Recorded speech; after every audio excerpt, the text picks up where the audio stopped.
some people have been Anglicans all their life. John stuck that way because his father was the rector, so he had no choice. You've been Anglicans all your life? Right, okay. John West hasn't, and I haven't. So John, can you tell us why you chose to become an Anglican? Okay, shall I come out then? Please. Okay. Well, I sort of became an Anglican by default. I was in the Uniting Church at the time when I felt that it was time to go into training for ministry and go to full-time ministry. I knew very little about Bible colleges, but I had heard that, I knew that I didn't want to go to the Uniting College. I heard certain things or got certain feedback which didn't really pull me in that direction. But somebody had talked about Moore College and said that you can get a good evangelical training there, which is what I needed because in my previous theological training, which was actually a teachers' college in England, I had found that a lot of the time I actually had to justify using the Bible at all before I could actually speak about it. So I didn't know which books to read. I didn't know how to counter some of the arguments. I didn't know where to turn to in that situation.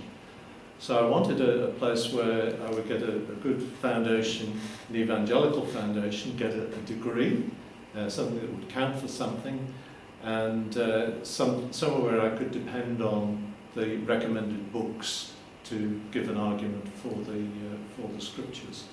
So I went along to.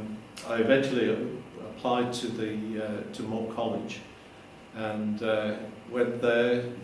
He said, "Well, you'll need to get some experience of Anglicanism." So they sent me to a North Shore church, which was sort of middle church, and I was able to get some experience of the Anglican Church and found it fairly formal.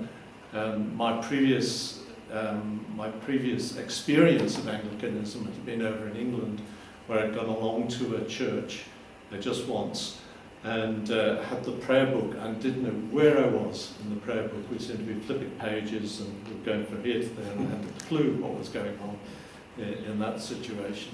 So here I had some training, some fairly formal Anglican training.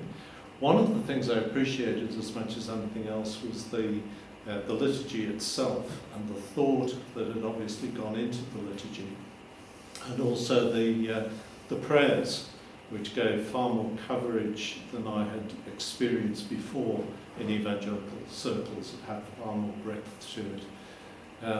So almost by default then, because I was moving towards ministry, I moved into the Anglican Church and got to love it more and more as time went on, in all its breadth. So that's it. Thanks, John. Well, now, my mother was Church of England, my father was Presbyterian. Neither of them went to church, but my mother made sure I was baptised and confirmed in the Church of England, and the nearest church to the house was Presbyterian, so I went to Presbyterian Sunday school and learned Presbyterianism. Then, of course, I got away from it all, and when I was converted at the age of 15, we'd moved to Wollongong, and I thought, gee, I ought to go to church. Now, there were two churches nearby. One was Presbyterian, one was Church of England. I'd like to tell you that I thought long and hard about the theology and everything, but the truth was the Church of England church was just about to enter a team in the district hockey competition. I wanted to play hockey, so I went to the Church of England. I became Church of England and centre half all at the same time. But when you went to church in those days, you weren't allowed to talk. Now, not like it is today. We stand at the back and talk, and then Alex has to shout and get you to be quiet to start the service. Didn't do that. So I was 16 and get into church, and often the rector was late because it was a branch church. And so I would sit and read the prayer book, the preface of ceremonies, all that sort of stuff. The weird services like a combination and all that sort of thing. And the rubrics. And I was fascinated by the language of course, was brilliant. But also, of course, I was more interested in studying the Bible than anything else. But the more I read these prayer book things before church, the more I realised how biblical it was. And that's it. I was hooked. And I've stayed hooked ever since. Well, let's have a look at Anglicanism, or the Church of England. We'll start with that. 3 terms: Church of England, Episcopalian and Anglican. Now, it was always called the Church of England. That was standard. Except in America, where if you'd called it the Church of England after the Revolution, nobody would have gone. So they called it Episcopalian, episkopos being bishop, a system of bishops. Now, you know from previous lectures, I don't agree with that interpretation of the New Testament, but it doesn't matter. It was a system of bishops. So the American church that was Church of England called itself Episcopalian. We called ourselves Church of England until 1961, when we became the Anglican Church of Australia. Not much in the name, but that's what it was. First of all, we were Catholic. That is, we were part of the Catholic Church from the 1st century through until the Reformation. So we grew up as part of the Catholic Church.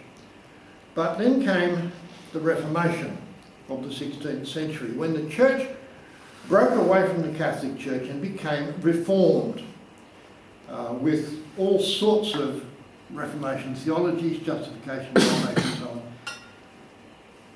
and a new prayer book which got rid of the old heresies of the Roman Catholic Church and replaced them with what was thoroughly biblical. So that was the prayer book of 1549, and then 1552, which is the most reformed prayer book ever. It didn't last very long because Bloody Mary came to the throne. When she went, Elizabeth brought back the prayer book of 1552 with some changes. So the prayer book of 1559 is not as reformed because he made a few changes to it. And then it went on from there. Now, because it wasn't as reformed as it should have been, there were a group called the Puritans, and there are actually a variety of types of Puritans, but they argued that the church wasn't biblical enough. It needed to continue to be reformed. But they struck opposition until in 1649 there was a civil war, and the Commonwealth period from 1649 to 1660 was a period when England was Presbyterian. The prayer book was banned, and England was Presbyterian. When that period, the Commonwealth period, was over, people wanted to return to what was the Church of England. But the problem was the Restoration was the middle way. The prayer book of 1662, which is the Book of Common Prayer that's so important to us, was not really the greatest document in the world. It has a few inconsistencies. Because you see, the big thing was at the end of the Commonwealth period, all of those who were Puritan, who didn't want to go back to the Church of England, were expelled. And so some of the greatest minds of the day were expelled from the church. John Bunyan is the one that everybody knows from Pilgrim's Progress, but there were hundreds of great preachers who were expelled from the church. And so the church became the middle way, sort of between Puritanism and Catholicism, sort of not standing for anything, not greatly enthusiastic. Until the evangelical revival of the late 18th, early 19th centuries. The evangelical revival sought to take the church back to the Reformation. Within the church, there were some great people, George Whitefield, William Grimshaw, a whole lot of others. Outside it, although he died an Anglican, John Wesley.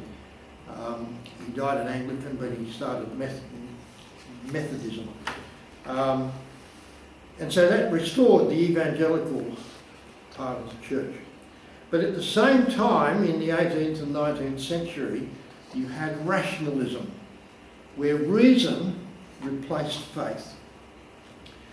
And so instead of believing that the Bible was the Word of God, you had to actually start to use reason in relation to it And so you had all sorts of theologians who started to criticise the Bible and say, well, you know, this is not right, this is not right, and so on.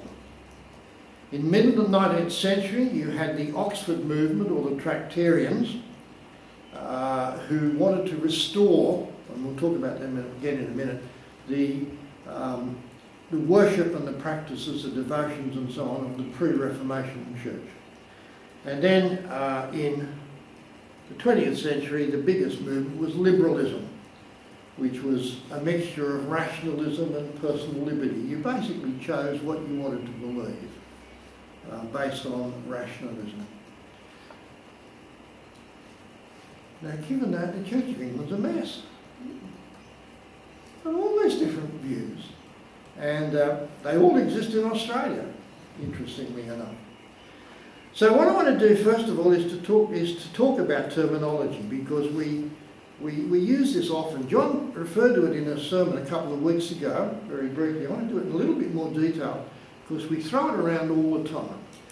We talk about Anglo-Catholics, which was a movement of the 19th century, the mid-19th century, which had an influence in Australia, had an influence on this diocese to some extent, but we'll talk about that next week. It aimed to restore devotional and liturgical expression as it occurred before the Reformation. So they wanted to go back to the things that happened before the Reformation. However, the Reformation was still important to them. And so whilst they wanted to go back, some went all the way back, some in fact became Roman Catholics, but others didn't want to change the theology of the Reformation. They just wanted to change the worship practices. And so a lot of the things that they did were actually related to preaching the gospel. You had a congregation that was illiterate, so you used symbols to actually teach the gospel. And those things, sadly, of course, became part of worship, and people didn't understand them, and then you've got to do them or else the real meaning has been lost, that sort of thing. It was called the Oxford movement because it started in Oxford. It was also called Tractarianism because the basic document was a thing called 90 Tracts for the Times. And they set out the practices. They, in general, accepted the Book of Common Prayer, but they added to it the Catholic sacraments. So they reintroduced private confessions, anointing with oil, prayers for the dead, the real presence. Some advocated priestly celibacy and devotion to Mary. In the communion, they called it the Eucharist. They wanted to go back to wearing vestments, which were forbidden in the Preble. They wanted to face east, not north. Now, what happened in the Reformation was that instead of standing with your back to the congregation, which was the eastward position, because churches faced east, you stood at the end of the table, which was the northern position. And evangelicals have always done that until modern times, when you have what Don Robbie calls the kitchen position. Stand there and serve. They wanted to use unleavened bread, that's wafers, which is forbidden in the Preble. It's got to be plain white bread of the purest kind. They wanted to mix water with wine, they wanted to use incense, and they wanted lights, which means candles. Now, they rejected liberalism, and whilst they wanted to return to the church tradition, as I say, they continued to be reformed in many ways. There are three groups within modern Anglo-Catholics. There's the traditionalist group. They oppose modern liberal developments. They oppose the ordination of women. They oppose same-sex blessing. And they often align with evangelicals to oppose modern liberal traditions. So it's interesting, in the debate over the ordination of women, Sydney and Wangaratta were together. Wangaratta is about as way out as you can get, Anglo-Catholic. but they were together on that one. I remember I served on the General Synod Commission on Ministry and Training, and I tried to promote more college. I came to Newcastle Diocese to see Alf Holland, and I said, we want to promote the course in Newcastle. He said, yeah, you can do it, but he said, you can't mention me because I can't say it's okay. So, but you have my blessing to do it, just leave me out of it. So on the commission we had John Lewis, who was the Bishop of North Queensland, and a brother, a high churchman. And I said, John, in Newcastle I was allowed to do it, just didn't mention the bishop, but can I do the same thing in North Queensland? He said, no. He said, you will say, Bishop John says this is the only course to do. He said, I'm fed up with the non-biblical rubbish that comes out of Melbourne. Now, Anglo-Catholic as you could get, but he loved the scriptures. And he wanted his clergy and his laity taught from the Bible. The Liberal group, they're very invested in higher criticism. They accept women's ordination. They want inclusive language in everything, which now I guess everybody accepts. They agree with same-sex union. And then there's radical orthodoxy, where they want to return to the sources, to Scripture and the Church Fathers. But as they go to the Church Fathers, they take precedence over Scripture, and so they are very ecumenical, but mostly with the Roman Church. The second grouping is liberal. It's interpretation of Christian teaching in the light of modern knowledge, science and ethics, in the light of reason and experience. So the Bible is read and interpreted in the light of those. So the liberal would say what the Bible says about homosexuality is wrong, because we now know so much more than Paul did when he wrote those things. And so in the light of all of the stuff we've learned now, it's okay. Or, in the light of experience, the stuff Alex mentioned on Sunday from Western Australia, same sort of thing.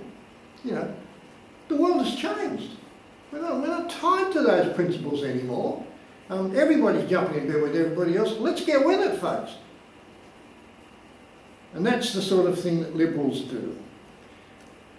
There's an emphasis on personal liberty rather than orthodox thinking. So you think what you want to think, and as long as it makes sense to you, it's okay. It began in the 18th, 19th centuries with the Enlightenment, called rationalism, and romanticism and pietism, which was experience. Darwinism gave it a big boost. Of course, that said, we didn't come from apes. We came from apes rather, we didn't come from God's creation. Biblical criticism, which became a big thing, so you actually took the text of the Bible, you criticised it, you said that's wrong, that doesn't work, and so on. And the influence of Marxism, the social gospel, the fact that you have to change society. And then ecumenism, if you don't have any set beliefs, but it's up to everybody, then you can be good friends with everybody, can't you? Doesn't matter what other people believe, we're all one. It doesn't matter what Buddhists and Muslims believe either. We're all on the same path to God, just doing it in different ways.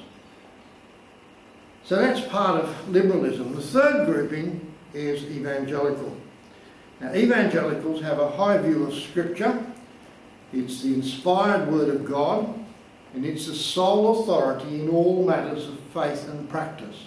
That's the evangelical position, the Reformed position. There's an emphasis on evangelism, being born again, personal conversion. There's an emphasis on the atonement, particularly substitutionary atonement. Christ died in our place for our sins. He was our substitute. He took our sins on himself and paid the price for them. You'd be surprised to know that most people don't believe that. That's not standard, only evangelical. The theology developed from the Reformation, from the evangelical revival, from Wesley, Whitfield and others. took us back to the battles of the Reformation, strong on theology. Creeds are important, 39 articles, the Westminster Confession, all important. You'd be surprised to know how many churches don't say the creed anymore, because it's old-fashioned, it's out of date. And there was a huge attempt in General Synod to remove the 39 articles from the back of the prayer book, because they're old-fashioned. So in 1978, when the first prayer book came out, and then in 1995, when the current one came out, strong arguments to get rid of the 39 articles. And fortunately, the Conservatives won. Conservative, these are groups within the evangelical, didn't format the way it's supposed to. Reformed, go back to the Reformation. Conservative, they're a little bit less rigid, more open to ecumenism, more interaction with culture. Fundamentalist, they go right back to biblical inerrancy, virgin birth, etc. Now, fundamentalist has become a dirty word, but in actual fact, back in the early days of liberalism, in the early days of the 20th century, there was a book, well, 5 books I think, 6 or 7, I forget now, but I've got them there, called The Fundamentals, in which the great evangelical scholars of the day wrote on what were the fundamentals of the Christian faith. And they are really brilliant, but then it was turned into fundamentalism, and then it became a dirty word. And there are charismatic evangelicals with an emphasis on experience, although the Bible's still important, but experience often is used to interpret the Bible. Okay, so there are the 3 groups. There are Anglo-Catholic, liberal, evangelical. There's also churchmanship, which is how we conduct services. So the high church people are those who want to go through all the bells and whistles. Okay, it doesn't, as I say, some of them will be Anglo-Catholics who actually believe strongly in the Bible. But the services are, they want it to have all of the extra trimmings, because this is what is pleasing to God, all that sort of thing. There's middle church, which is traditionally the popular position of most Anglican churches, and certainly in England, that's the case. Don't cause offence. Just do what the local congregation wants you to do, fit in. And then there's the low church, most likely to be evangelical, which is a basic service with no frills, like we have. Get rid of all the other stuff and just do the basic service.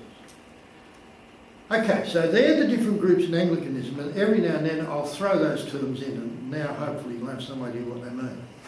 Perhaps, maybe. Or you will have forgotten by the time we get there, but that's all right.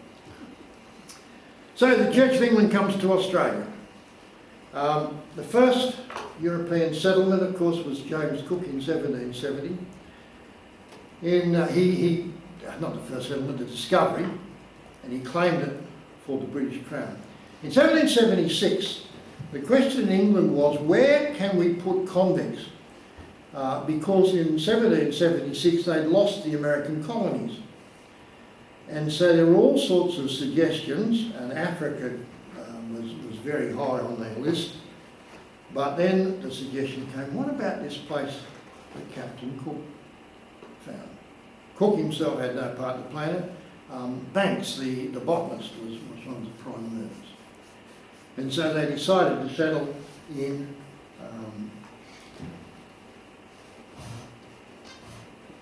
Botany Bay. The first fleet came in 1778, landed in 1778, and actually left in 1777. Arthur Phillip was in charge. Arthur Phillip is interesting. He'd been a naval captain, and he'd had a reasonably distinguished career, but there was nothing in his CV that would have suggested he'd make a go of starting a new colony. I've read behind the scenes papers and things. Nobody seems to know why they chose him. But it was a brilliant choice because he was fantastic in what he did. He came out with 850 convicts, and convict transportation lasted until 1840. They settled in Sydney Cove, not Botany Bay, because Botany Bay wasn't satisfactory. It was shallow, it was open to storms, and the land around it, which Banks had said was fantastic, turned out not to be. There was too much salt for agriculture and so on. The first chaplain was Richard Johnson. That's Cook and Phillip, Richard Johnson. These are all portraits and they don't always do them justice, but never mind. Richard Johnson, first of all, his selection. Like Philip, he was a nobody. He hadn't done anything much at all. But he was a member of the Clapham sect, and John Newton and William Wilberforce decided that they wanted someone, an evangelical, to come to Sydney. And so they asked Johnson to do it. Again, it's hard to know, but there is a suggestion that John Newton decided he really needed to have a wife so far away from home, so he chose one for him. And that's how Richard Johnson got to be married. He was just a country parson, but boy, what a man. He came out here, he was primarily to do moral teaching. That's what Philip wanted. Philip's idea of religion was that it taught morals to the convicts. He did pastoral work. His pastoral work was incredible. He visited the sick. When boats came with Roman Catholic priests on them and the priest was sick, he went and visited them. He was absolutely fantastic. But when he visited, he would often take produce and things because he was one of the colony's best farmers. So he'd take things for people who were struggling. Aborigines, we think that really tough though. So Richard Johnson was the first person to name a child with an Aboriginal name. His daughter was given an Aboriginal name. And when there was a situation developed and the Aborigines were ready to go to war, they were at Manly, Johnson actually suggested that he would go across as their hostage to allow discussions to occur, because he knew they wouldn't harm him because they respected him. So we often forget, and it's incredible way back then. He started the church at Parramatta. He used to row to Parramatta on Sunday morning to preach, every third Sunday or whatever. Now think about that. It's up the Parramatta River against the tide. He'd row to Parramatta, take the service, then he'd borrow a horse and go out to Castle Hill, take another service, then he'd row back to Sydney. Not bad. He built a church, which is there in the picture, the church that he built. He was offside with the authorities at the time because the governor had gone and it was the Rum Corps and they didn't like him because of his morals and so on. So they refused to give him any help. He went out, cut the timber, rode it back down, took it up to the place where it was, which is up on a hill, cut it into shape and then built the church. Virtually on his own. He had one or two convicts that helped him, but virtually on his own. And that church, of course, burned down from those who didn't like him. Education, he became the superintendent of school. He started school. No intention of having a school in the new settlement, but by the time they got here, a lot of the convicts were pregnant and the kids were born. Johnson's got the rules for the school, got teachers, started the schools. Farming, when he left the colony, he was the most successful farmer in the colony. I don't know how I had time for it. He met with strong opposition from the New South Wales Corps. He left in 1800 with ill health, but he didn't die till 1827, so he got over it once he was away from the pressures of Australia. He was treated very poorly in England. Samuel Marsden actually spent a lot of time fighting for him on visits to England. He was given no pension. In the end, he was given a church that was run down, which he built up, and he was not looked after at all. The Reverend James Bain, no picture of him, which says something. He was hopeless, nondescript. He came out as chaplain in 1791 to the New South Wales Corps. Philip got so fed up with him, he sent him to Norfolk Island to minister to the convicts there. And he left in 1794, so he was virtually a write-off. Samuel Marsden, he came in 1794, assisted Johnson. He was situated at Parramatta, so Johnson no longer had to travel to Parramatta. He was a farmer. He was an educator. He began the first Sunday schools in Australia. He was a magistrate, for which he's been very severely criticised. Now, it was called a flogging parson. Now, the truth is, all clergy were supposed to be magistrates. So later, William Cowper refused, but most accepted it. And Marsden did what the law required. You do the wrong thing, you get flogged. But he was quite happy to wear the magistrate's hat on Monday, and on Sunday the clergyman's hat. He was a missionary, not to the Aborigines, but to the Maoris in New Zealand. Because you need to realise that Australia and New Zealand were one in the eyes of the British. He died in 1838 at the rectory at St Matthew's, Windsor, where Alex was, but he didn't die there, so that's good. In Isabella's bedroom. Pardon? In Isabella's bedroom. But it wasn't her bedroom then. Leave it alone. Now, in the early clergy, a couple of very important ones. First of all, William Cowper. The second was Robert Cartwright. You say, how come there are three here? Well, on the left is William Cowper. In the middle is William Cowper. On the right is Robert Cartwright. The middle William Cowper is the son of the left William Cowper. And they were both very significant. But the first one, he arrived in 1809. He was an extreme evangelical, and one of the reasons why Sydney is still evangelical. He got land grants to him and his family in appreciation for what he did. He struggled with ill health for much of his time here. In 1842, he returned to England for cataract operations. How's that? When he came back, he became Archdeacon of Cumberland. He was appointed Archdeacon by Broughton, William Grant Broughton, we'll talk about in a minute, who was not evangelical, but he was so happy with Cowper's work, he was happy to appoint him as Archdeacon. He refused all political affiliations, including being a magistrate. He said that he was there to minister the gospel, and that was it. He got St Philip's Church built, the King's School, and St Paul's College at the University of Sydney. His son was even more important as the Archdeacon of Dean of Sydney. Spent some time in Stroud, we'll talk about him next week, and wrote a life of Bishop Barker, and wrote his own memoirs, which give us a good insight into the life of the time. William Cartwright, I'm sorry this has taken longer than I thought, arrived in 1810, was appointed to Hawkesbury. Windsor was the centre of his work. But before the church at Windsor was built, he left to go to Liverpool. He was very interested in ministering to Aboriginals. And in 1836, he was sent to St James King Street. He couldn't stand the important people that went there. And so he went bush.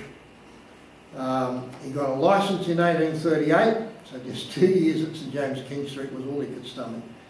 Got a licence for the southern districts, where he started churches in Yass, Collector, Queanbeyan, what is now Canberra, Tumut, Albury. Incredible ministry.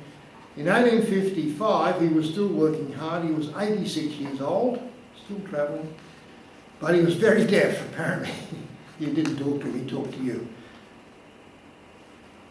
William Grant Broughton came. In 1828, he was appointed Archdeacon of New South Wales. Now, that's a problem. If you don't have a bishop in Anglicanism, you can't have ordinations and you can't have confirmations. So, he was Archdeacon. Australia came under the See of Calcutta. The Bishop of Calcutta never came to Australia. So very soon they had to make him a bishop. He came, his position was owed to scholarship, not parish success. He was high church, but he was open to the gospel, so he was one of those Anglo-Catholics that was one of the Tractarians, one of the Oxford movement, that was still quite open to the gospel. He saw the Church of England as the national church, as established, we'll talk about that in a minute, with a responsibility for all citizens. Now, of course, you can understand the Roman Catholics weren't happy with that view, nor were the Presbyterians, and they didn't like the Church of England privileges. Governor Burke became a strong opponent because he was trying to get people together. He's involved in higher education. He started the King's School, but in education, apart from that, he was a disaster. Burke wanted to introduce the Irish national system. Broughton refused because he said schools had to be Anglican. John Dunmore Lang was a great opponent. John Dunmore Lang was an interesting character. He's Presbyterian. We'll talk more about him in a minute, but he was sort of in the John Knox tradition. He said what he thought, and everybody didn't like him, but that's all right. He still said what he thought, and he had huge influence. Burke introduced a system in 1836 where the state paid for church buildings, church schools, and clergy stipends, half and half. Right, you raised £100, the government gave you £100. But that was for everybody. We'll talk about it in a minute. He was consecrated Bishop of Australia in 1836. I don't know whether I've got notes on this something. No, I haven't. He's consecrated Bishop of Australia in 1836. Bishop of Australia, think about that.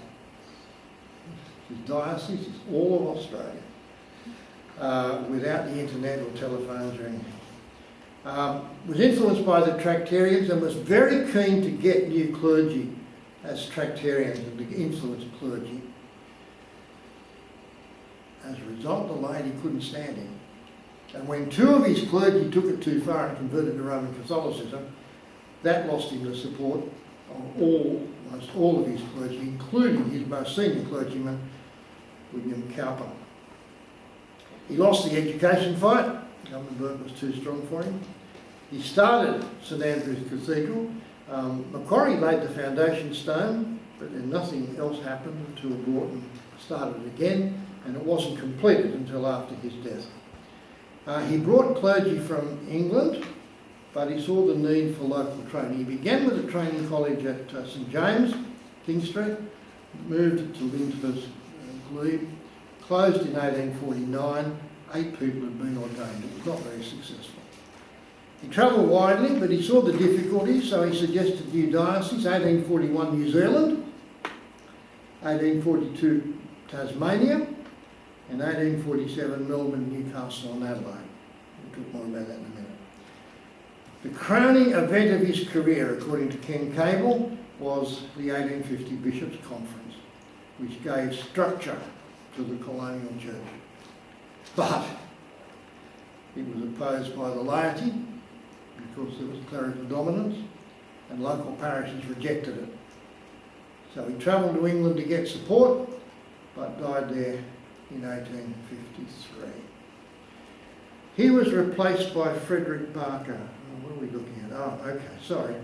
On the left is St Andrew's Cathedral after it was finished. In the middle is St James King Street. On the right is Lyndhurst in Glebe, where the college started, and at the bottom is his tomb in Canterbury Cathedral. Replaced by Frederick Barker. Now, I don't want to say much about Frederick Barker. There is a biography of Frederick Barker currently being pushed around the various publishers. I've read the first 13 chapters and wasn't popular because Grant had to go back and rewrite them and make them a whole lot shorter, because he told you almost everything except how many pimples he had as a kid. I mean, it was just incredible. And I said, Grant Maples, Yeah. I said, Grant, look, people are not going to read this. I found it fascinating. I found it absolutely fascinating, but it's not for the general reader. So he's still trying to get it published. But if you want to know anything about Barker, wait till it comes out and read it. It's well worth reading. However, let me tell you a little bit about him because he's so important. He was a very successful parish clergyman in working class Liverpool in England. That's the difference with Broughton. He wasn't an academic. He was offered Sydney in 1854 because the people wanted an evangelical. Sydney's never changed. He strongly opposed Roman Catholics, and he saw Tractarians as pseudo-Catholics. So he gave them the boot every chance he got. His biggest concern was for clergy. He brought evangelicals from England and Ireland. He started Moore College with William Hodgson, who was a friend, trained them at Liverpool. That's actually the house of Thomas More, where Moore College was originally at Liverpool. Thomas More was the benefactor. It's called Moore College because of Thomas More.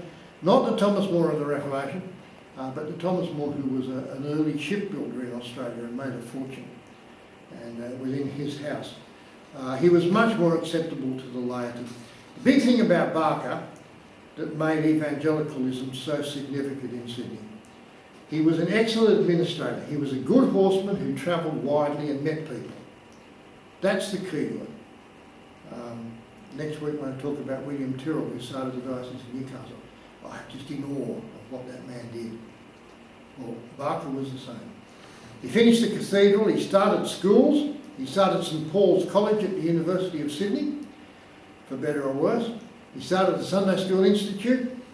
He started the Church Society, which became the Home Mission Society, which was to support parishes who were struggling, new parishes and parishes who were struggling with clergy stipends and building new churches.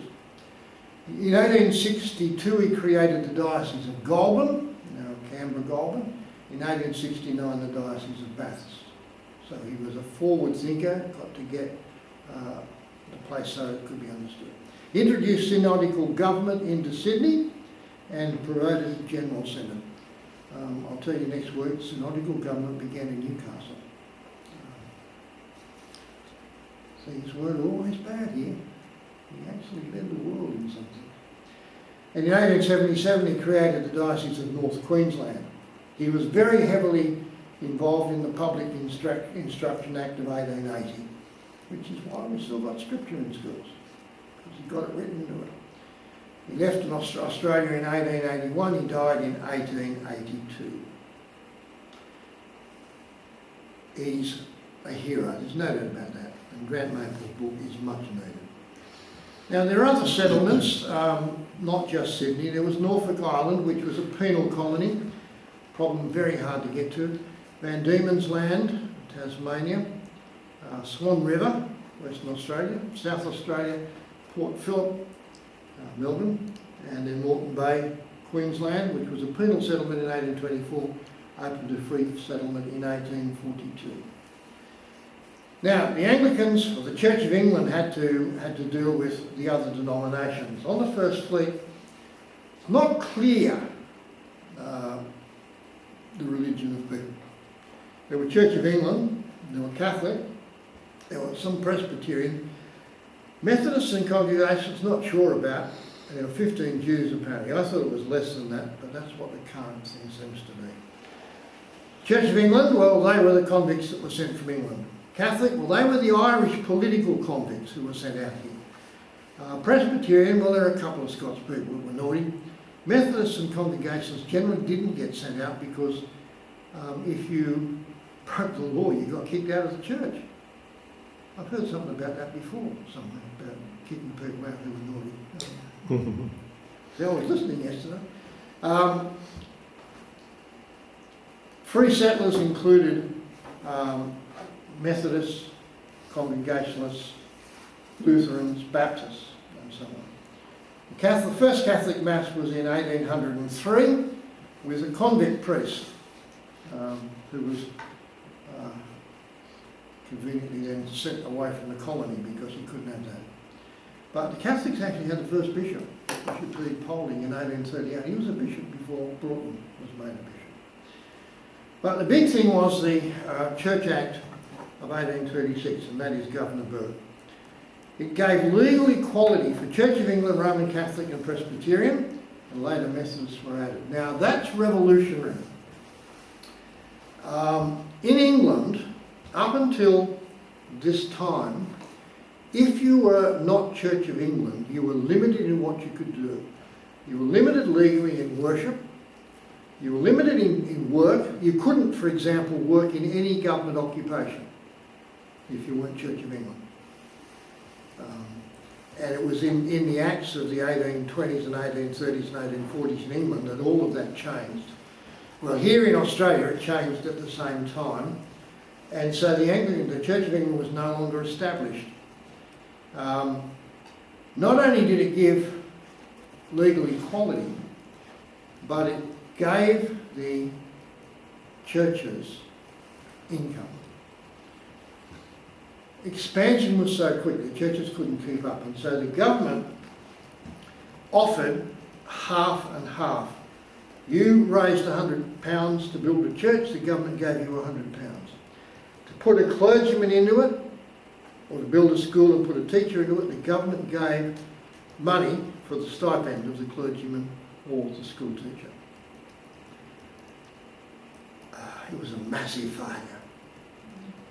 Because imagine what happens. You've got a town of 100 people, you get an Church of England church, Presbyterian church, Baptist church, because they all managed to raise enough money. And so the government was going broke. And so eventually it was stopped, and the decision was that no more money for church buildings, but stipends of people who were already being paid the stipend would continue until they died. Now I'll tell you next week, Newcastle Diocese thrived on that. Without that, Newcastle Diocese would have gone broke. But William Tyrrell had a whole lot of clergy who were under that scheme, who continued on for a number of years and were paid by the government. It was wonderful. One of the key people was John Dunmore Lang. I don't know who it is on the left, doesn't matter. John Dunmore Lang is in the middle. John Dunmore Lang was a Presbyterian, built Scots Church at the top in Sydney, now an office building, and Ebenezer Chapel was the oldest church building in Australia. John Dunmore Lang was a firebrand preacher, Presbyterian. He was a politician, represented Victoria, represented New South Wales, Queensland, all sorts of places. He was a writer. He even wrote a treatise on American education. I have no idea how he got the information, but he did. But he was a huge supporter of Australia, a patriot. And he went to England in the 1830s and 1840s to get tradespeople to come to Australia, because he figured that's what they needed. And he travelled England, and he actually hired a boat to bring a boatload of these tradespeople out. And can I tell you, my family came out in 1854 as a result of his lecturing, his teaching and his preaching, came to a town in Victoria where he was a local member. The mine, he was a mining engineer. The mines didn't work out. Came to Newcastle, and my great-grandfather married a girl who grew up on one of the properties John Dunmore Lang owned. So we owe him a great deal. Anyway.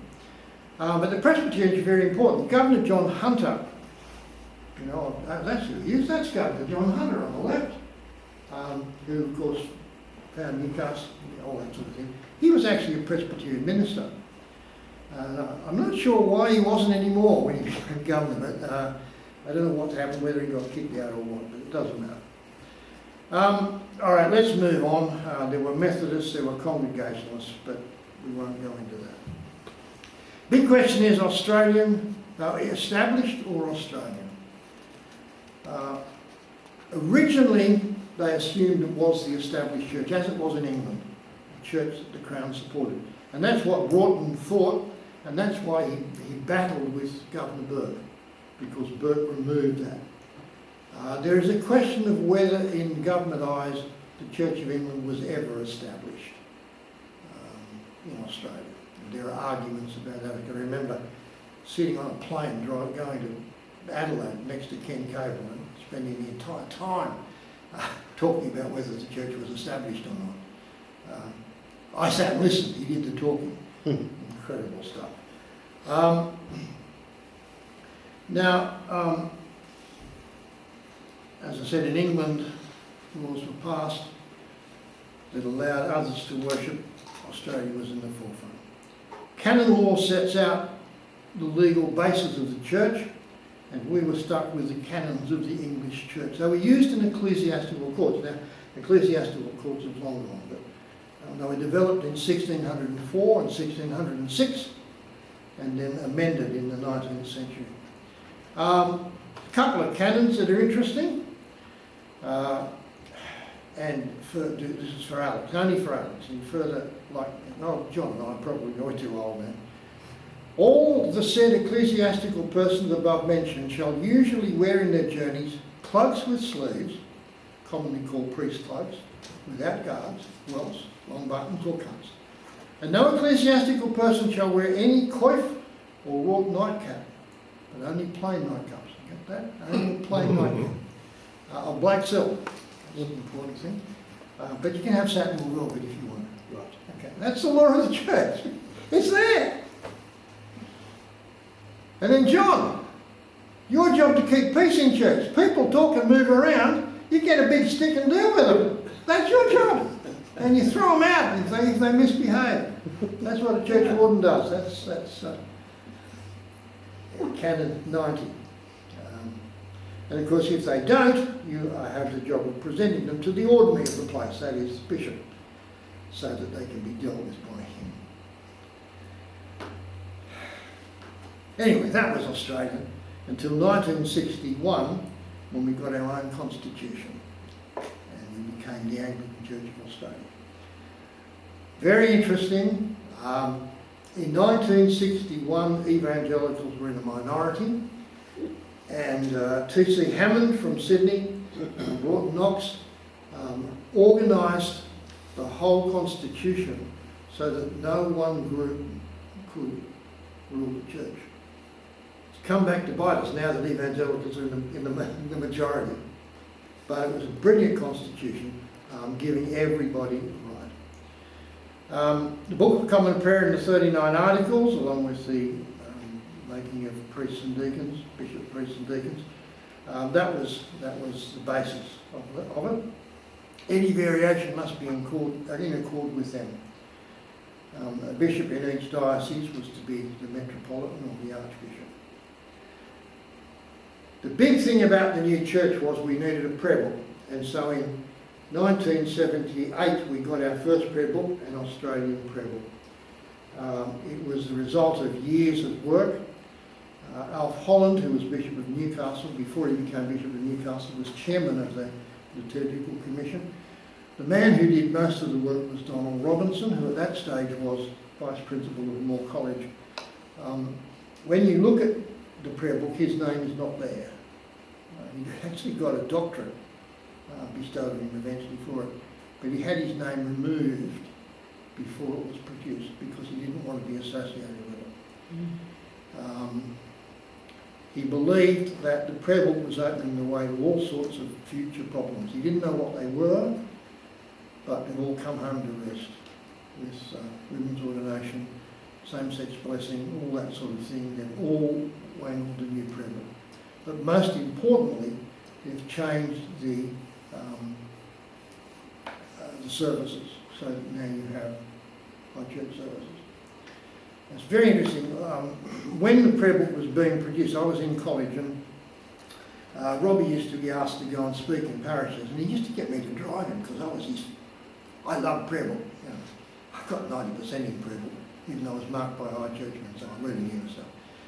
But I not only heard what he said, I actually got all the way there and all the way back, sitting in the car with him, asking him questions and listening to his wisdom. And anyway, the biggest thing he saw was the second order service becoming a problem. The second order service is the only service all other churches except evangelicals use. So in a prayer book for Australia in 1995, the second and third order services go further.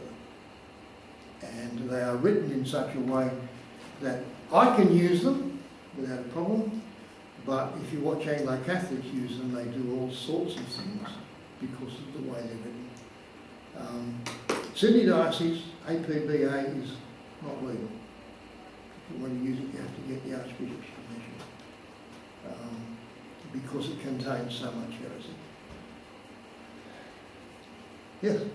Can I just clarify what you were saying about the prayer book leading the way to women's ordination, etc.? Yeah, okay. The green one? Yeah, Oh. the argument, no, it's not Yeah. the prayer book itself. The No. argument is, the moment the church accepted that, it allowed a variation from the Book of Common Prayer. Mm. And that then was used legally Yeah, right. to allow variations like women's ordination. Same-sex marriage, the appellate tribunal used that. Yes, no legal to impediment. reason. So he was very intelligent. I mean, the man's mind was just incredible. Mm. And I counted it a great privilege to sit in the car driving, listening to him as he talked about these things. Mm. Look, that's about a third of what I wanted to do, but we better have a break.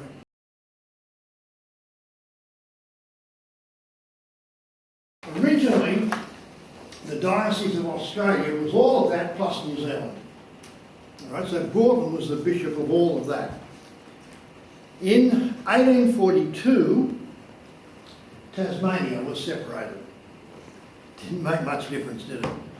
In 1847, however, you had Melbourne, which basically was all of Victoria, Adelaide, which was all of South Australia, and Newcastle, which went right up to Cape York.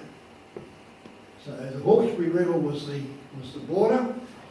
Everything below that in New South Wales was Sydney. Everything above it was Newcastle. And as I'll talk next week,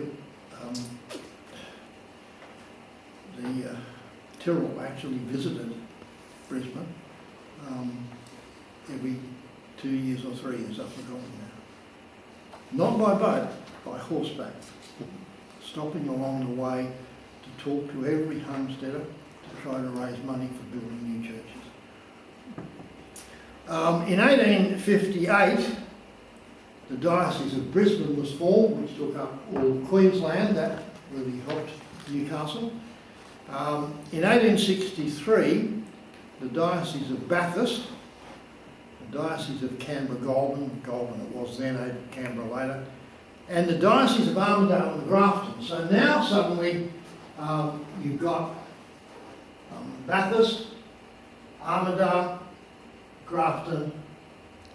So the Newcastle Diocese is now virtually the same as it is now. Very important, you know. And we think in terms of ambition and, you know, a bishop of a large. Tyrrell and Barker both wanted the best for the people, and the best for the people was a smaller diocese.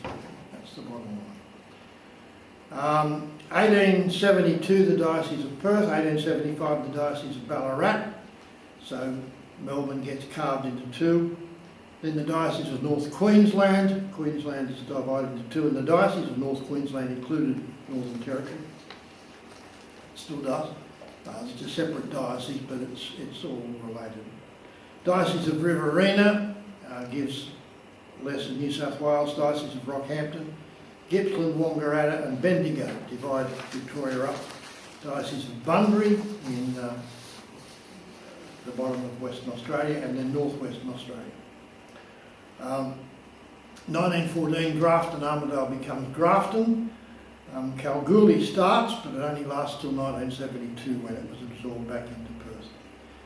1915, the Diocese of Wallachra, the Diocese of Northern Territory in 1968, and the Diocese of the Murray. Now, I've put a list there in your notes, I hope, haven't I, of names and figures. Okay, the numbers relate to the numbers on the map, so you can work out where they are. I've made a comment on churchmanship, but it's important to understand that no diocese is monochrome. As we'll see when we look at Newcastle next week, and we'll look at Paul Robertson's book,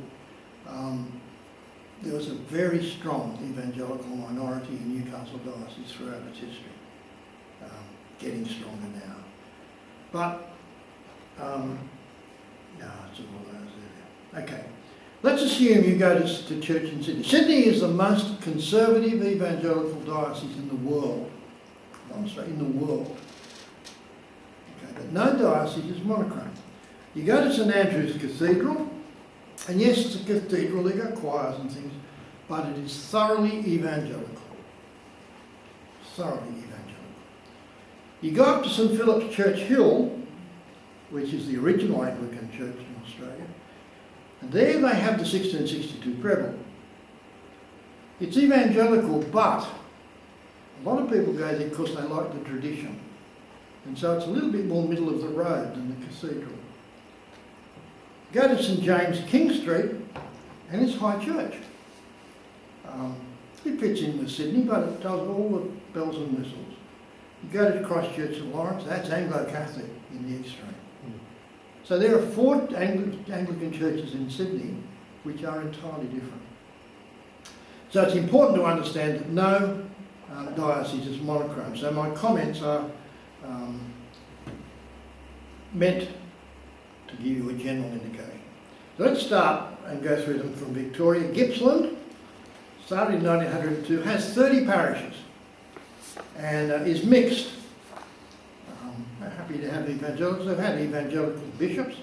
They had a Sydney bishop at one stage. Wangaratta, 1902 as well, 43 parishes. It's Anglo-Catholic and way up the candlestick, is about as far as you can go. Melbourne started in 1847, has 191 parishes. It's mixed. It has a very strong evangelical tradition, a very strong Catholic tradition, and a very strong middle-of-the-road tradition. And they all live together, happily, which is really weird. I don't know how it works, but it does. Bendigo, it's got Matt Brain as a bishop now, Peter Brain's son. It's mixed. He wasn't trained at Moore College, so he's not as strong as Peter, but he is introducing that. Ballarat, High Church, Anglo-Catholic. South Australia, the Murray, Anglo-Catholic. Adelaide, Anglo-Catholic, with some evangelical churches. And Wallachra, Anglo-Catholic. Now I say that, it's very interesting. I was asked to go to Wallachra. A bishop, really impressed with him. He said to me, I've got a place I want you to go. It's Port Augusta, the biggest centre in the diocese. And he said, look, he said, I don't mind if you turn into the most evangelical parish in Australia, as long as you don't lose people on the way. In other words, I don't care if you make it evangelical, just do it with sensitivity. I was really impressed with that. I thought, that's really good. But for family reasons, I couldn't go. Sydney has 270 parishes, the most conservative evangelical diocese in the world. Canberra-Goulburn has 60. It's mixed, but it is increasingly conservative. A lot more evangelicals going there. Riverina is Anglo-Catholic. Bathurst is mixed, but increasingly conservative, and of course they have a bishop now from Moore College, trained in Moore College, seeking to get conservatives to go there. Newcastle is liberal, but conservatives are growing. Evangelicals in this diocese are growing and starting to throw their weight around. Armidale was high church until Clive Curl went there with the help of John Chapman, and they changed the diocese in a couple of years, and it's now conservative. Did an incredible job. And Grafton is still Anglo-Catholic. Queensland, Brisbane is liberal and Anglo-Catholic. Rockhampton Anglo-Catholic. North Queensland Anglo-Catholic. Northern Territory mixed. Okay, now remember, there's no monochrome diocese. In all of those, there are strong evangelical ministries. But often, as in the case of Brisbane, at odds with the Archbishop and being placed under pressure. And that's where the Diocese of the Southern Cross has its membership, people who left Brisbane to join it. Western Australia, North West Australia is conservative because it's mostly BCA men. And a lot of those come from Sydney, of course. BCA is basically evangelical. Perth, has 104 parishes. It was mixed until Peter Kirkaldy became Archbishop, turned it into a liberal Anglo-Catholic diocese. And now you have Kay Galsworthy, who was the first female bishop, and now the first female archbishop, who, I don't know what she stands for, frankly, I have no idea. And Bunbury is Anglo-Catholic, but it's had a strong charismatic influence. And Tasmania is mixed but increasingly conservative, which is good. That's just a quick introduction. I wanted to spend more time on that, but it doesn't. Oh, there we go. It's all there. Huh. You can see that 270 parishes. Sydney is by far the largest. The parish system we work under. The parish system was considered by the early colonials to be the best system. Worked in England, and they figured it would work out here. It was originally attached, the church was attached to the Anglo-Saxon township way back in the medieval times. And in the Middle Ages it was a standard organisation for the church. It was often attached to the manor, to the big landholder in the area, who owned it and who gave it patronage and paid its bills and all sorts of other things.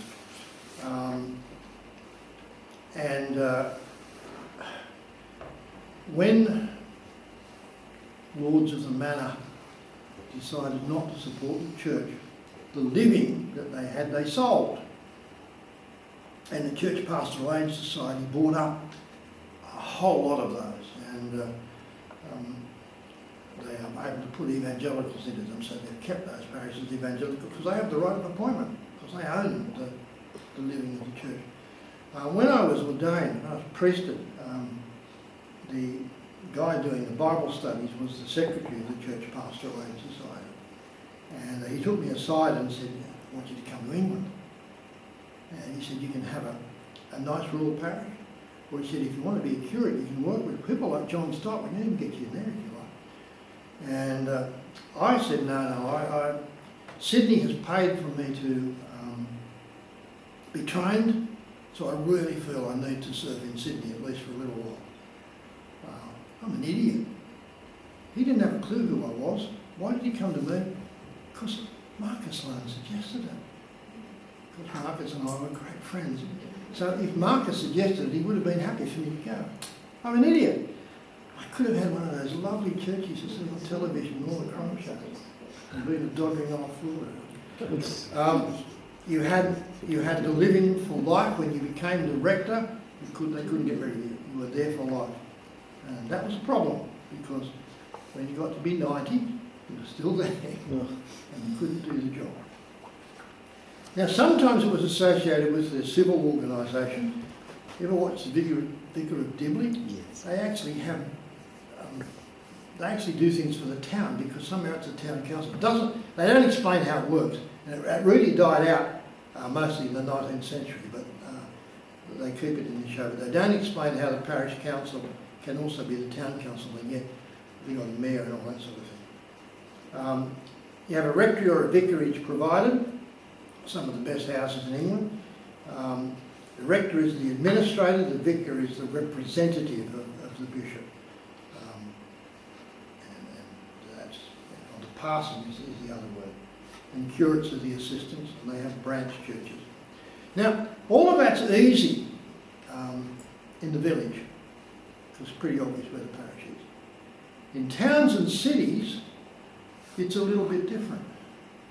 I mean, where are the boundaries for this parish? I've never known. I asked the diocese, they couldn't tell me. No, I have no idea. No. So, you know, I don't think I live in the parish, but I don't know. I really don't know here. What's her name? South Lake says I definitely live in her parish, but I said tough. Now, the beauty of modern parishes is the boundaries can be changed if you know what they are, and population makes this essential. And transportation's made a big difference to the concept of a parish.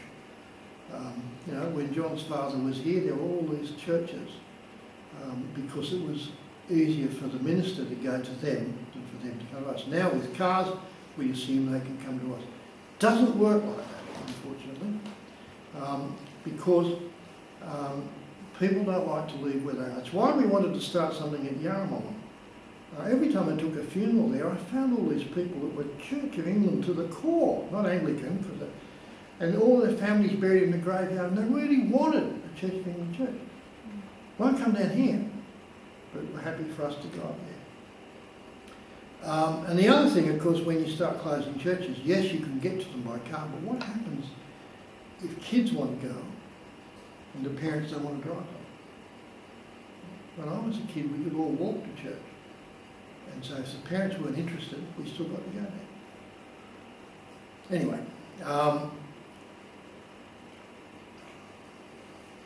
ministry changes. The role of the clergyman has changed. For example, initially the clergyman was the educated person in the parish. No longer that. You get people in your parish that are far more educated than you. I remember going to Perth to speak at a conference and leaving and getting up at 4 in the morning, getting there, and by the time we had dinner, I think dinner, my body said it was 10:30 or something like that. It was in the Ed Bishop Court. And Peter Carney had invited his friends.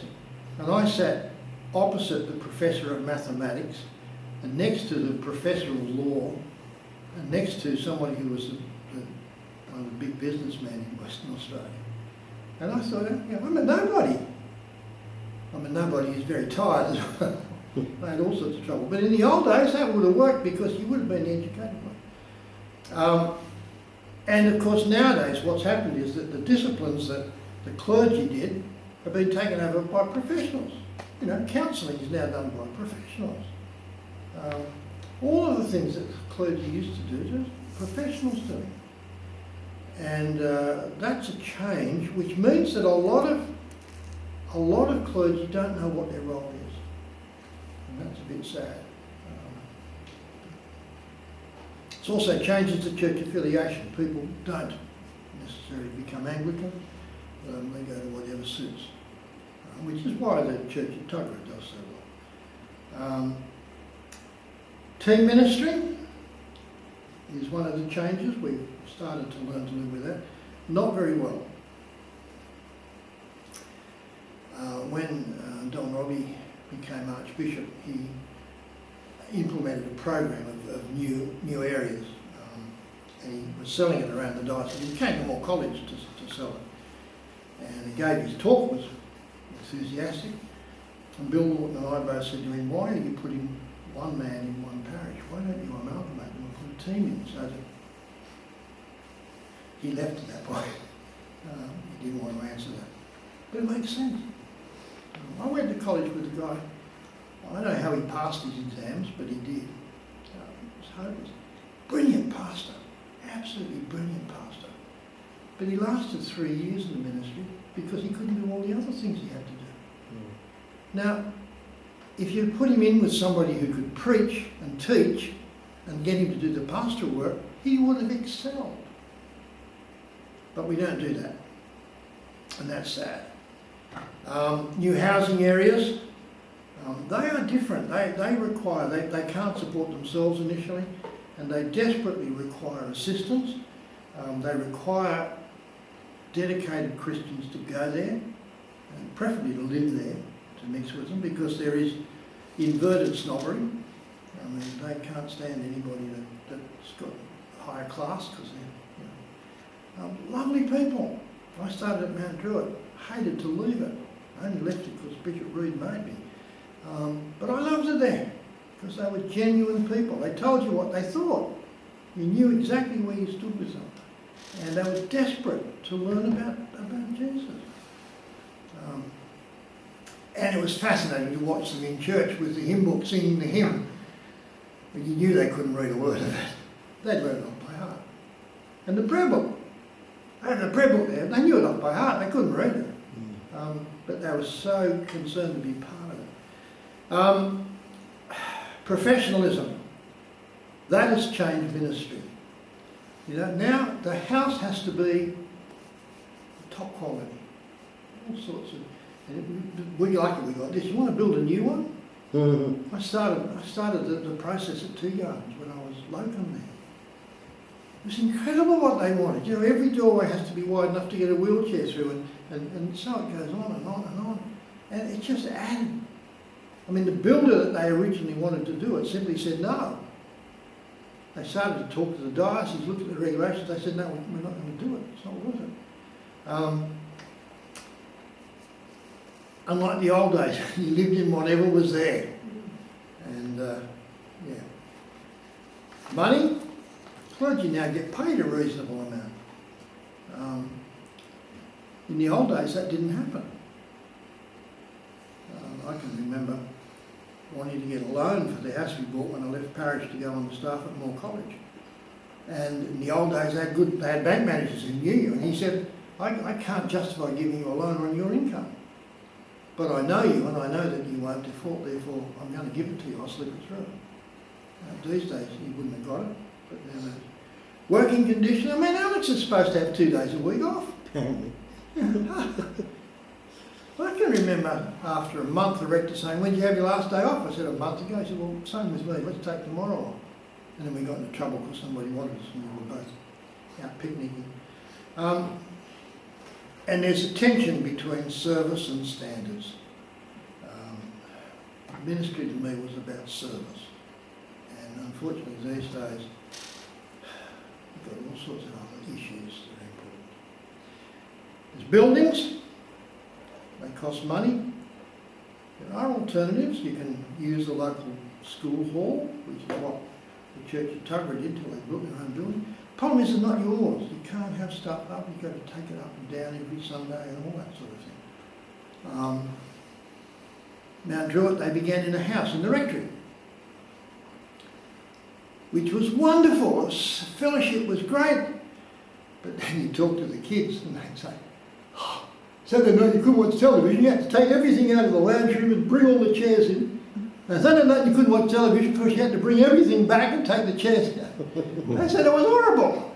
The congregation thought it was great.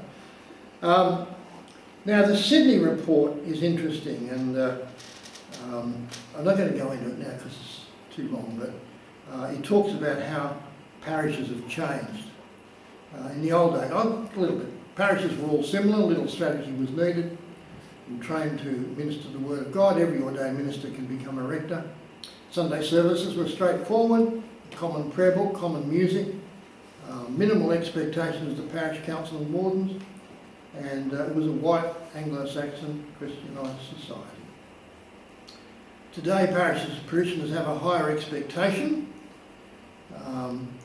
Every rector has to understand the unique history and culture for each parish in order to formulate independent strategy and implementation. Rectors now manage staff teams and a lot of ministry volunteers. Increase on the number of external and internal requirements for parish councils and wardens, and the cultural context is highly diverse. It's just all changed. I'm glad I'm retired, I've got to tell you. It wasn't this hard. It wasn't this hard. Now, getting and training clergy. I don't know what I've got on this. Oh, yeah, getting and training clergy. What was the bit about Newcastle gets it right? I'll tell you in a minute. Okay. Not everything's bad. Okay. In the early days, I mean we're talking way, way back, theology was the queen of sciences. But if you did theology at university, you didn't become an academic. The average clergyman did a different degree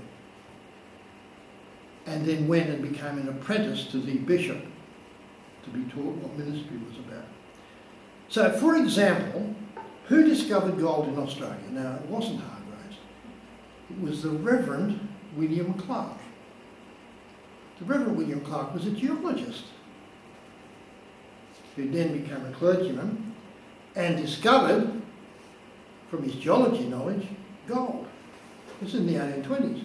And he was told, Mr. Clark, be quiet or we will all have our throats cut. And it wasn't until the 1850s that we were able to acknowledge that there was God. So the clergyman, the good clergyman, had a university degree, but it was in maths or biology or geology or whatever. And then he went and he walked around with the bishop for a year or two and learned how to do it. When Australia's universities were begun in 1850 and 1853, in both Melbourne and Sydney, the Constitution stated there was to be no theology taught. Because there had been so many sectarian problems in Australia up until that time, it was deemed theology shouldn't be taught. And so even today in Sydney University, you can do theology, but only as a postgraduate degree. It's not an undergraduate degree because they're not allowed. Theological colleges then began. Now, in England in the 18th century, they decided that there were a lot of people who wanted to be clergy who couldn't get into university, and yet they were able to make good clergy, so they needed to be trained, and so theological colleges began, and Australia was at the forefront of that. In 1846, St James College Sydney and Christchurch College in Hobart, both were failures. Now, why were they failures? Well, I can tell you, there is a brilliant book that explains it all. A brilliant book. I read it the other day and I thought, blimey, I don't remember writing any of that. But it sets it all out in great detail. You can buy it on the internet, I think, for $60, and I get not a cent for it. It's out of print, long out of print. This is a rare copy because the printers printed pages 119 to 126 twice. So I got it for nothing. But it was written for the General Synod and to look at theological education in Australia. And it talks about the development of all of these, but as I say, I'm not going to do it now. Trinity College Melbourne started in 1870, it's still going. St Barnabas in Adelaide in 1880, St Francis Brisbane, I don't have a date for that, it's in there somewhere. 1898 St John's Armidale, which under Bergman, who was rector here at one stage before he went there, was moved from Armidale to Morpeth. And which we'll talk about next week because it actually trained Newcastle clergy for a lot of years until the period when it became known as Satan's Playground and all of the Royal Commission stuff comes out of that. St Aidan's, Ballarat, St Columba's, Wangaratta, St Wilfrid's, Tasmania. Most of these go by the board fairly quickly because they can't be sustained financially. Ridley College in Melbourne is still going strong. It's the Evangelical College in Melbourne. You've got Trinity College and the Evangelical College. Ridley College, of course, had the advantage of having Leon Morris as principal for many years, the great biblical scholar. And he made it a place that was world famous. In 1891, the Australian College of Theology came into being to provide a framework for theological education. So all of the colleges belonged to the Australian College of Theology, and it set the curriculum, and you did your degree in theology based on that. The exams were then marked, and they were marked by people of different churches. As I say, mine was, my prayer book exam was marked by Brother Sindon, who was the leading Anglo-Catholic liturgiologist from Adelaide. I got 90%. Everybody at Moore College disowned me. They said, you must have sold out to get that mark. But that's the way they were marked, apparently. You know, Don Robbie would mark stuff and give it decent marks, even though it was theologically opposite to him. We'll mention an instance of that next week. Moore Theological College, however, is the college that for most of the 19th century, everybody sent students, apart from Trinity in Melbourne, till they started their own. Eventually what happened was they got tired of the churchmanship of Moore College, but Moore College produced most of the clergy in the second part of the 19th century. Thomas More left money in his will to found the college. He died in 1840. The college started after that. Opened in Moore's residence, which is there. There's a photo of a drawing of Moore. Can't see much, but that's the best I could get. Had 3 students in that big building. Between 1856 and 1953, the principals all came from England or Ireland. In 1888, there was controversy and Principal Hill was sacked and the college was closed. And it was reopened in Newtown in 1891. And that is nothing like the college I went to. In fact, I think if you went back to my day, I lived here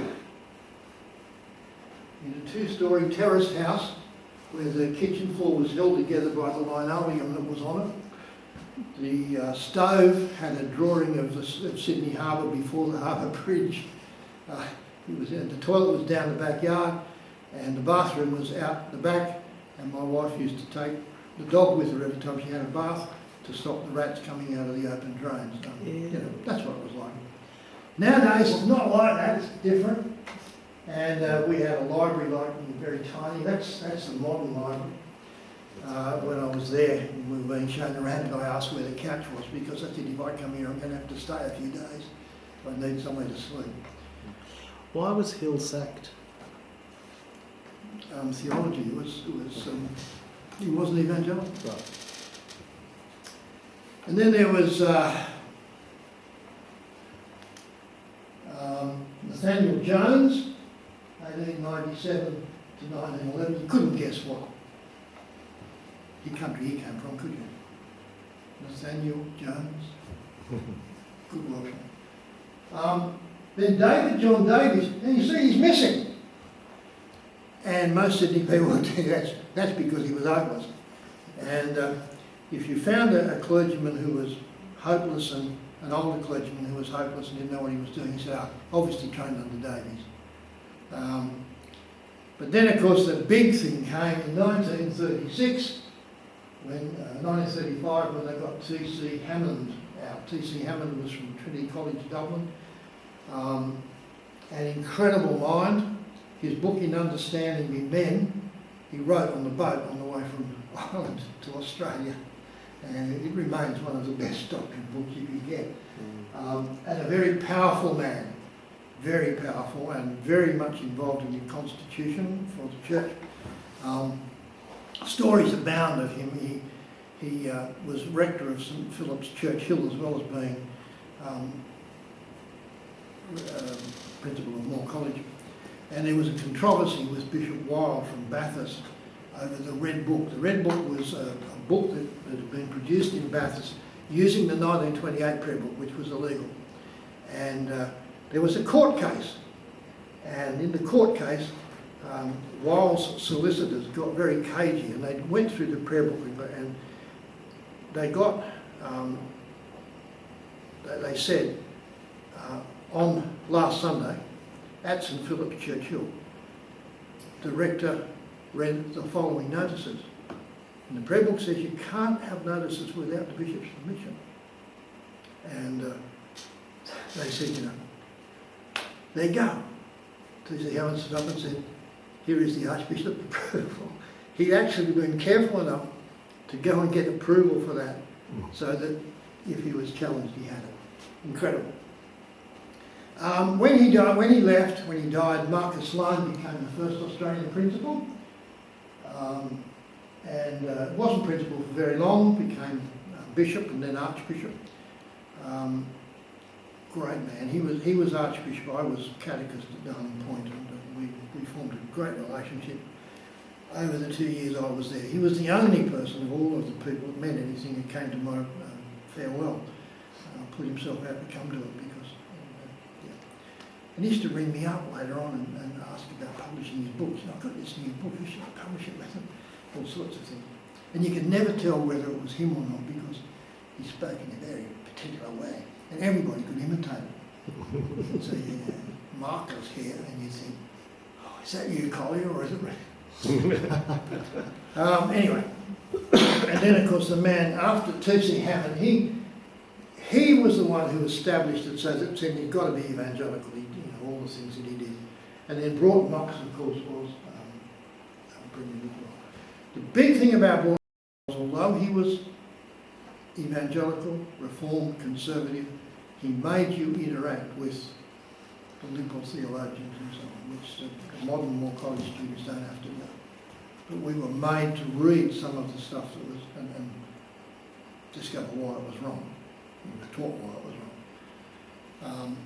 But you didn't cross him, because if you crossed him, the next 3 lectures were aimed at you. We had to take chapel for a week in the 3rd year, at night, the night chapel. And each time you took chapel, Broughton, or whoever the senior staff member was, would get up and pronounce the absolution. And I went to him and I said, no, you can't do that. Oh, it's in the prayer. I said, no, it's not. He said, priest. I said, yeah, it's because the priest is the only one who's able to take the service. I said, if I'm able to take the service, I'm able to pronounce the absolution. And we, I remember the Monday night we got to the absolution that had been done. I looked up, and he looked at me, took daggers in it, and I did it.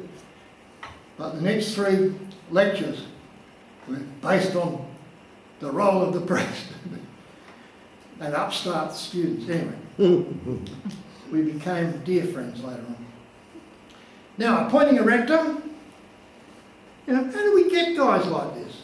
Oh, don't know. Historically, there was a mixture. The bishop did the appointing, or the lord of the manor did the appointing, or the congregation did the appointing, depending on the situation of the church.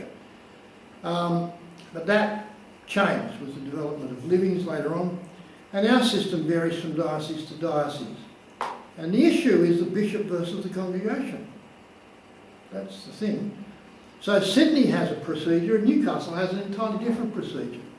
Sydney's procedure says the congregation is what matters.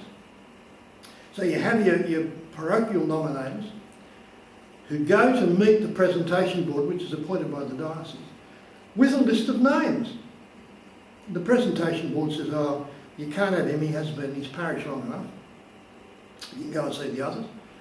Here's another 2 or 3 names to add to the list of people they know need to move or want to move.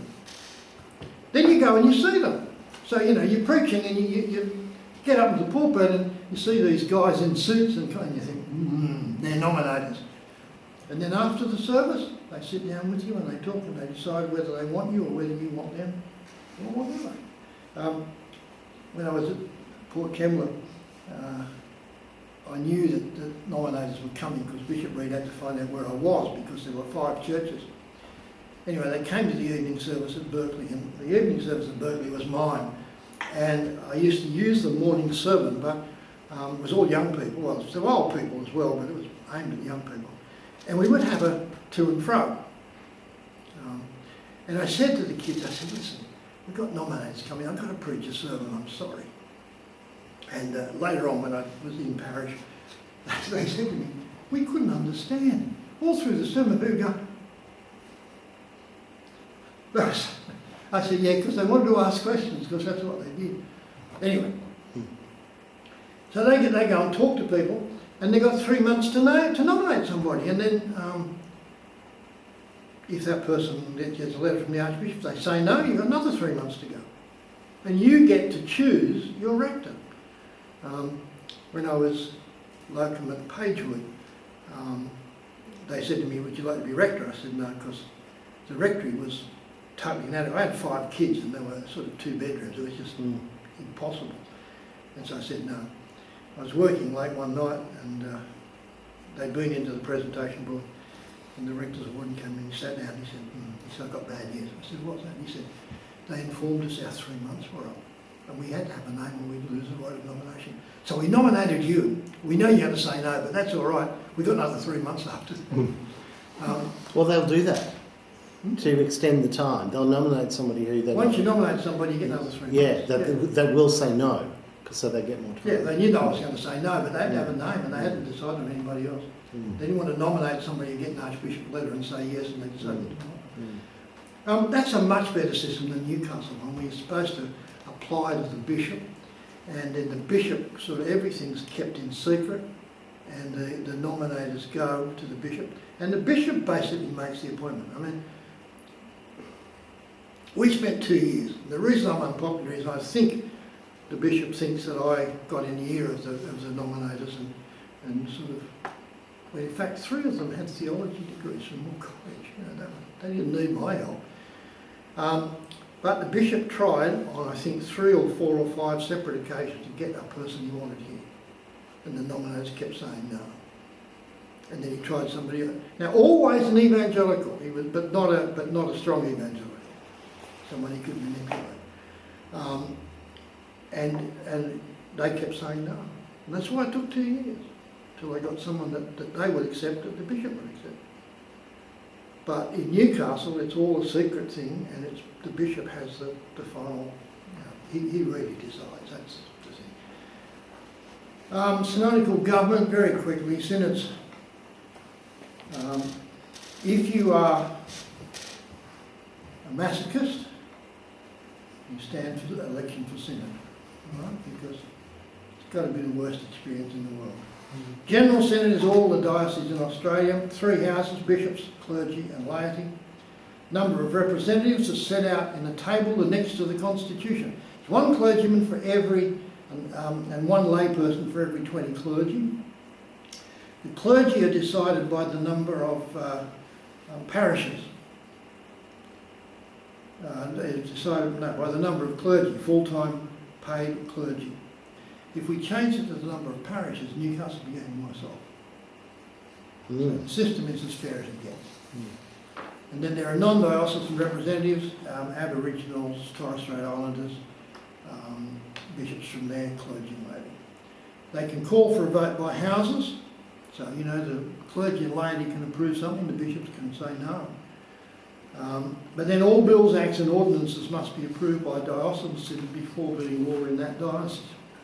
So that's why the General Synod accepted a prayer book for Australia. It came to Sydney Synod said no.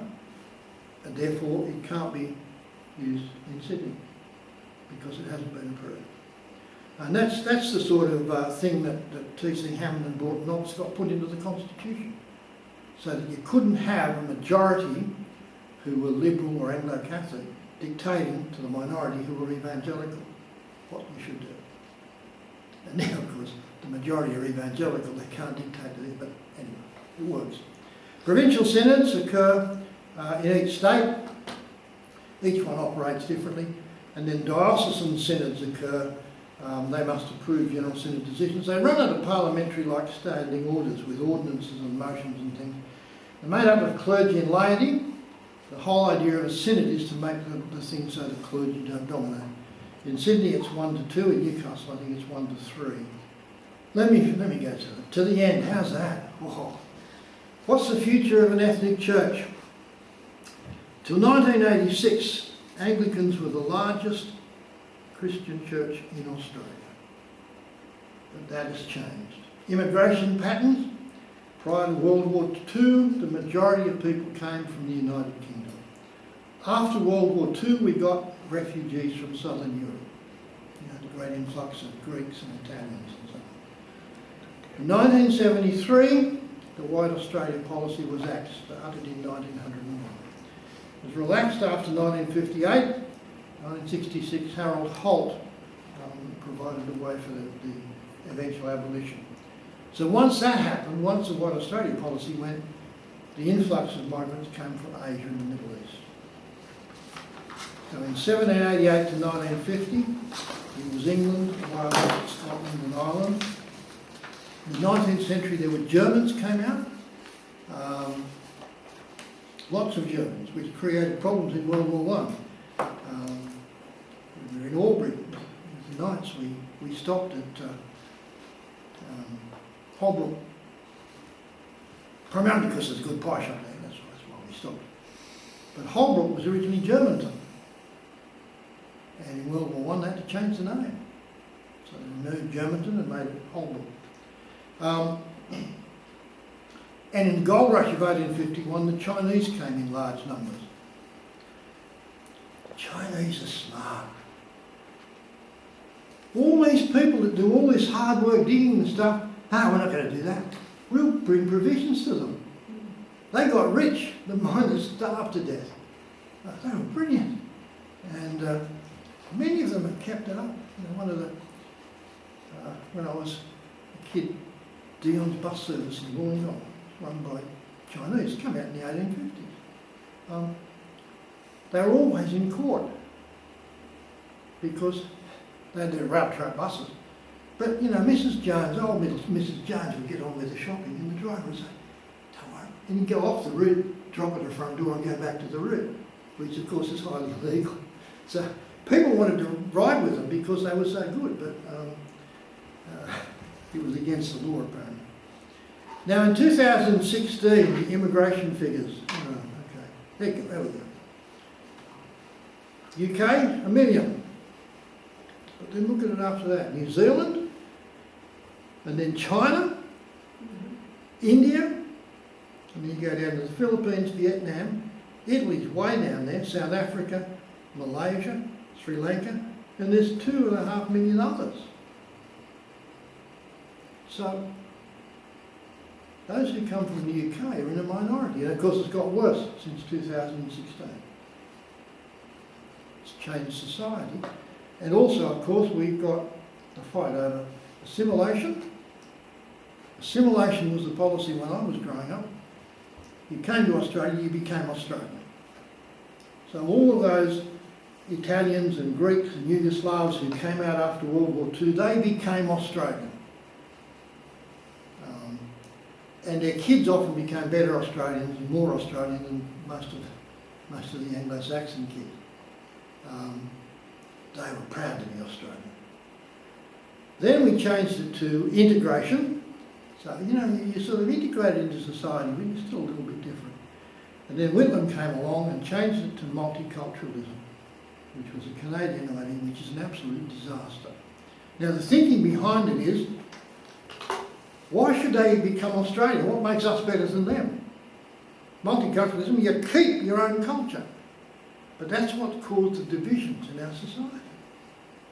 And to me it makes sense. If I go and live somewhere else, I fit in with their society, surely. Don't have to accept it as better than Australia, but I fit in with it. And it's because of this that we now have a lot of the divisions that we have. And that has changed the way society operates. Religions in the census, no religion, 30%. Catholic, 22%. Anglican, 13%. We once 55, 60%. Uniting Church, 3.7 and getting smaller. Christian, 2.6. That includes the Presbyterians and the Baptists. Islam, 2.6 and Buddhism, 2.4. So the Muslim voice, which is so strong, is only 2.6% of the religious affiliation. Denis, when was this? When was that? I think there's the 2016 figures. Right. There are. Well, it'll be higher now, isn't it? They'll be higher now, yeah, but that's the stuff I could get. Now, what are the problems for the Anglican Church? Well, there's education, first of all. We no longer understand language the way we used to. Our kids aren't taught it. When I went to primary school, we were taught grammar.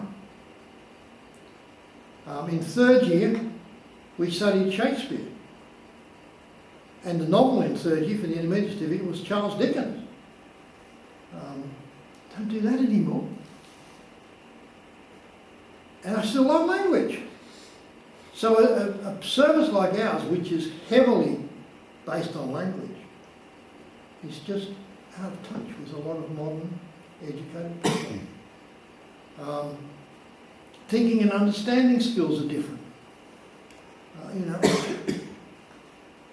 We have to have PowerPoints because people won't just sit and listen to a sermon anymore. And I think that detracts a lot from it. I like the old idea of printing an outline and let them take it home. They go from here, they've got nothing to hold on to. And we don't teach history anymore, so why this is important, people don't understand.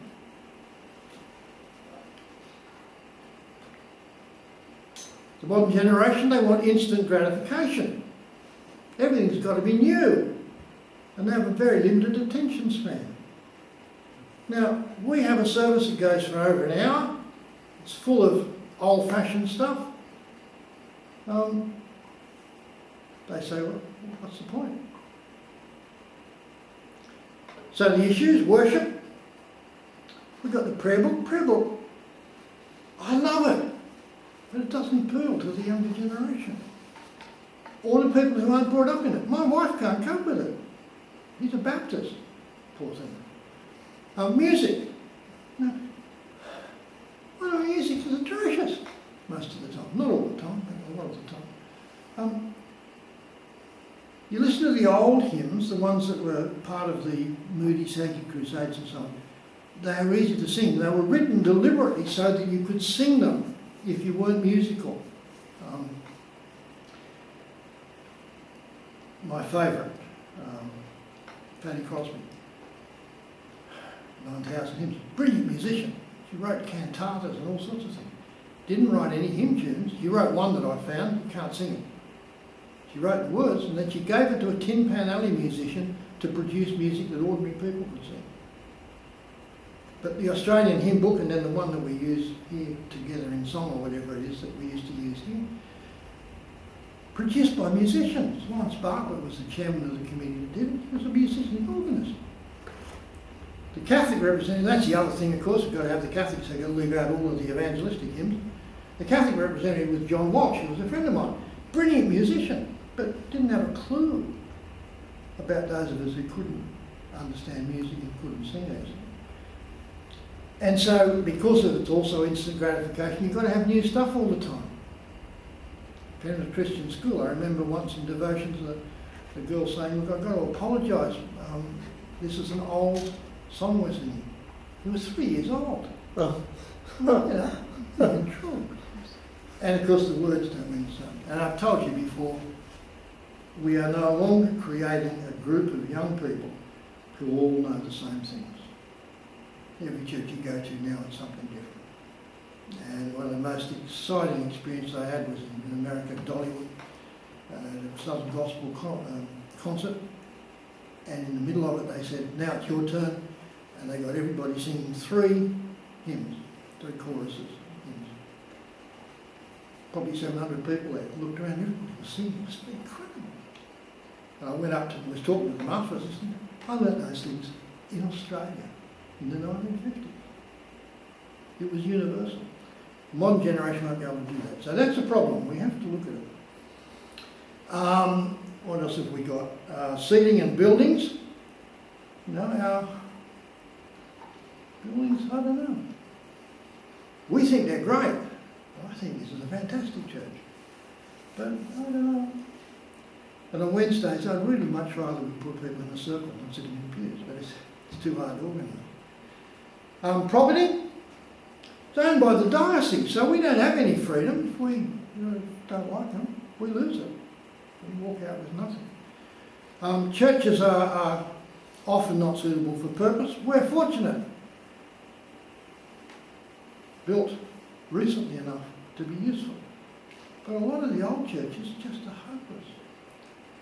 Hunter Bailey Presbyterian Church in Annandale. Beautiful, big old stone building. I preached there one Christmas carols service, combined church Christmas carol service. And there were probably 300 or 400 people in it. And it was like preaching to a graveyard. The building was just so dead. It's just not suitable for modern worship. Investment, I'll leave that. Issues, structures, bishops, rectors, synod, rules and regulations. I think we've lost our way, frankly. You know, I don't know how Alex puts up with all of the rules and regulations he's got to do, and all the things he's got to fill in. We never did that in my day. And as I've told you, I once had to do a rural deanery report because the rural dean was overseas. I signed it Mickey Mouse and nobody said a word because nobody read it. So in 100 years' time, some archivist who's never heard of Walt Disney will read it and say, I wonder what parish Mickey Mouse was rector of. And then names, well, Anglican versus Church of England, or Anglican makes this better, but I don't know. Other denominations are getting away from it. The Anglican Church in Sydney is trying to deal with this, and there are a number of parishes which have perfectly good buildings which are now planting churches in schools, in school halls, so that they can, first of all, get away from the regulations of having to have a robed prayer book service every Sunday, and so that they can, in their informality, get young people along. It's coming unstuck though, because the government's cracking down on it and stopping it from happening. Yeah. Mm. I think it's a problem anyway, frankly. I think that Tuggery Church, you don't set up a church like that in a place where there's an evangelical church and take people away from here. So I've always been opposed to it, but they're trying. They're trying ways. I don't know what the answer is. And then finally, because we're out of time, public relations, but particularly, of course, the reputation here, which I'll talk more about next week, but how can people trust us anymore? Now, finish. Do we have a future? No, but God can do anything. There'll always be an Anglican church. We've got too much money tied up in it. But it will never be the church that it used to be. We'll never go back to the glory days. But it'll always exist. We just need to work out ways to make more inroads into the community.